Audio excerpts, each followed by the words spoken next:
NBA didn't take long to deal with Clippers owner Donald Sterling and the racist comments he made to a girlfriend. A lifetime ban and a fine. The fine isn't much, $2.5 million, but a lifetime ban, and the NBA commissioner says he'll do all he can to force Sterling to sell his team. It's all they can do.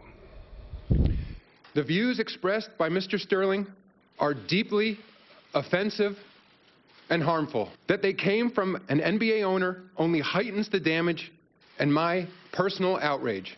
Sentiments of this kind are contrary to the principles of inclusion and respect that form the foundation of our diverse, multicultural, and multi-ethnic league. That $2.5 million fine is a lot of money to most of us. To Donald Sterling, it's simply girlfriend money. But it's all the NBA could do because of their Constitution. A Constitution that Mavericks owner Mark Cuban says is there for a reason. I think that reason is to protect racist billionaires and their money. When Sterling exposed himself for the racist he is, Cuban said then he didn't want to talk about it and become the story, and maybe he shouldn't have. He said last night that forcing Sterling out of the NBA is a slippery slope, a slope that he didn't want to go down, because forcing a man to sell his team, for his private words, is not an America he wants.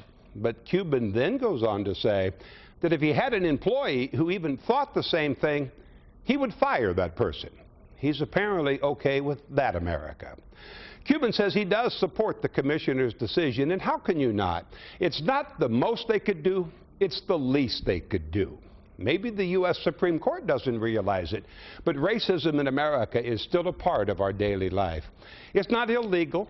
You don't go to jail for being a disgusting human being, and I do like that America. But I like an America more that doesn't have a seat at the table for those who think like Donald Sterling thinks. Sterling's going to be just fine after all this. He's a billionaire. An ignorant one, a racist one, but still a rich one. Some people won't like him much, but he'll find another girlfriend, someone who understands him. And his friends will tell him that he's the victim here. Men like Donald Sterling always think they're the victim, even when they make all the rules.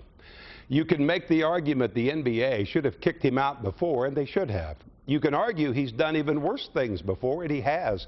But the NBA is acting now. They're doing the right thing now, and that makes it a good day in America, a very good day. And that slope isn't that slippery after all.